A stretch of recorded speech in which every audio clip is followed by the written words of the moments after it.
நம்ம விஜய் சாரோட நடிப்புல கடைசியாக உருவாகி இருக்க திரைப்படம் தான் ஜனநாயகன். இந்த படம் பாத்தீங்கன்னா அடுத்த ஆண்டு ஜனவரி 9ஆம் தேதி உலகம் முழுக்கவே ரிலீஸ் ஆகுது. இந்த படம் தளபதி விஜய் அவர்களுக்கு ஒரு ட்ரிபியூட் படமாக இருக்கும் அப்படின்னு அனைவருமே சொல்றாங்க. படத்துல விஜய் அவர்கள் போலீஸ் வேடத்துல நடித்தாலுமே படத்துல 2 அல்லது 3 கெட்டப் இருக்கு அப்படின்னும், இந்த படம் பாத்தீங்கன்னா தெலுங்குல வெளியாகி மிகப்பெரிய வெற்றி பெற்ற நம்ம பாலையாவுடைய பகவந்த் கேசரி படத்தை போலவே ஒரு சில சாயல்கள் இருக்கும் அப்படின்ற தகவலுமே வைரல் ஆச்சு. இந்த நிலையில பாத்தீங்கன்னா படம் ரிலீஸ் ஆக இன்னும் 2 வாரம் கூட இல்ல. ஆகையால படத்துடைய அடுத்தடுத்த அப்டேட்டுகளை வெளியிட வேண்டிய கட்டாயத்துல படக்குழு இருக்காங்க.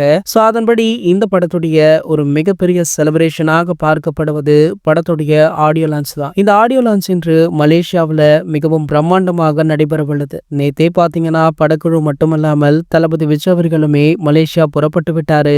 தற்போது அங்கு அந்த மேடையில ரிகர்சலுமே நடந்துட்டு இருக்கு. இன்று ஈவினிங் பாத்தீங்கன்னா இந்த விழா மிகவும் பிரம்மாண்டமாக நடைபெறவுள்ளது. படக்குழு மட்டுமல்லாமல் மற்ற பிரபலங்களுமே இந்த ஆடியோ லான்ச்சுக்கு செல்றாங்க. காரணம், இதுதான் விஜய் சாருடைய கடைசி படம் அப்படின்றதுனால அந்த வகையில பாத்தீங்கன்னா விஜய் சாருடன் இணைந்து ஆரம்ப காலகட்டங்கள்ல ஒரு சில படங்கள்ல ஒர்க் பண்ண நடிகை ஷாலினி இந்த ஆடியோ வெளியீட்டு விழாவில் கலந்து கொள்ள உள்ளதாக சொல்லப்படுது. ஷாலினி ஆல்ரெடி மலேசியாவில தான் இருந்துட்டு இருக்காங்களா. காரணம், நம்ம ஏகே அவர்கள் தொடர்ச்சியாக மலேசியாவில கார் பந்தயங்கள்ல கலந்து கொள்றாரு. சோ அவருடனே தான் ஷாலினி அவர்கள் அங்கு இருப்பதாக சொல்லப்படுது. நிச்சயம் ஷாலினி ஜனநாயகனுடைய ஆடியோ வெளியீட்டு விழாவில் கலந்து கொள்ள இருக்காங்க அப்படின்ற இந்த தகவல் தற்போது தளபதி ரசிகர்கள் மட்டுமல்ல ஏகே ரசிகர்களிடையுமே உற்சாகத்தை ஏற்படுத்தியிருக்கு. இது போன்ற சினிமா செய்திகளை பற்றி நீங்க உடனே தெரிஞ்சுக்க நம்மளுடைய சேனலை மறக்காம சப்ஸ்கிரைப் பண்ணிக்கோங்க.